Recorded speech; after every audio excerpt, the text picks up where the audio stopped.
My name is Gift.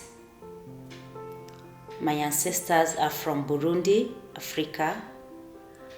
However, I was born in Rwanda, where my parents moved to find work. My family was Catholic. We were happy together before 1994. Then in a moment, everything changed. I was 16. One morning we woke up to hear that Rwandan president has been killed. He was a member of the Hutu tribe. Some Hutu people blamed the Tutsi tribe for killing the president. So now, many Hutu men were going around killing anyone and everyone who might be Tutsi. This was war.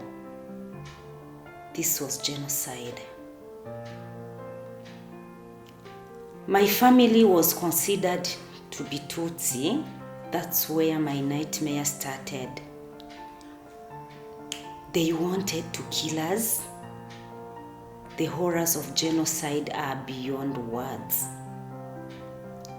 Men, women, children were hunted, cut down with machetes, chopped, shot with no mercy. The genocide became so violent and brutal. It is difficult to talk about. My family managed to escape.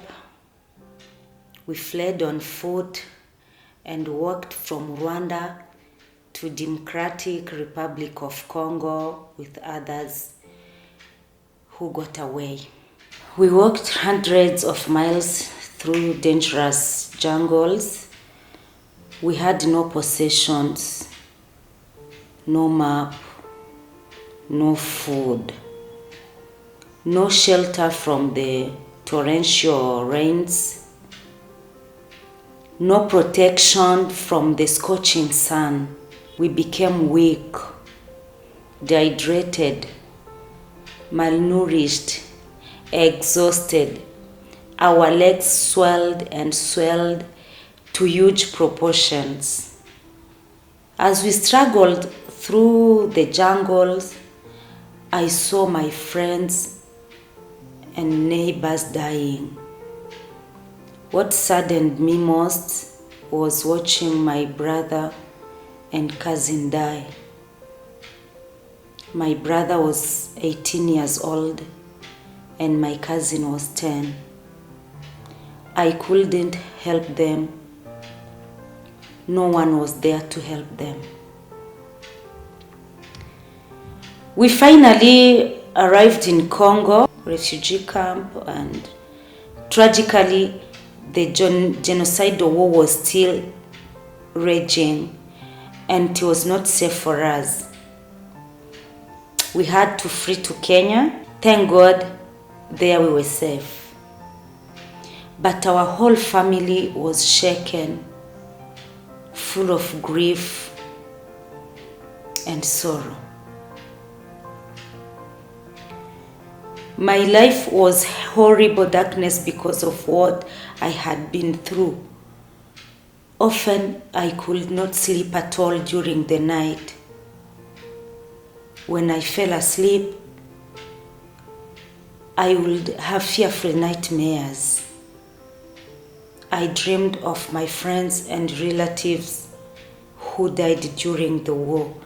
They were calling me, asking me to help them, or shouting at me to run away from the murderers with machetes and guns. I suffered terribly from nightmares and bad memories until the day I gave my life to Jesus. Jesus gave me peace. It was not easy for me to be born again Christian because my parents were against it. However, I could not run from Jesus. Hearing the word of God, praying and worshiping with other believers helped me find peace. Finally, I could sleep through the night. I got married in Kenya. Later, my husband and I moved to Burundi. I started praying every day, asking God to give me strength to help others like me, those who had negative thoughts because of the horrible things they went through. One day in Burundi, I met thinkSMALL team. I learned about the amazing work with local churches and children. I started to help them train church teams to protect, evangelize, and disciple children. Working with thinkSMALL renewed my spirit and brought me into the fullness of my life's purpose. Over time, I became more and more aware of the child abuse going on around me. I stand firm against child abuse. I urge all parents to take good care of their children and protect them from pain and emotional wounds. Losing hope for the future is not caused by war only. Violence, abuse, and exploitation will damage children. Jesus can bring them love, joy, and hope for today and forever. Today, in my work with thinkSMALL, I meet children from many different backgrounds and beliefs. Many of them are very poor, desperate, without hope of tomorrow. When I tell my story, many of them change and accept Jesus in their lives. God is using me to help them. When these children hear the gospel and give their lives to Jesus, I see them being transformed, happy, smiling, and full of hope of the future. Jesus is truly the hope of the world. God had a plan for me when He protected me through the hot fire of war and sick horrors of genocide. He prepared me to be a leader I am today. I'm at peace with myself.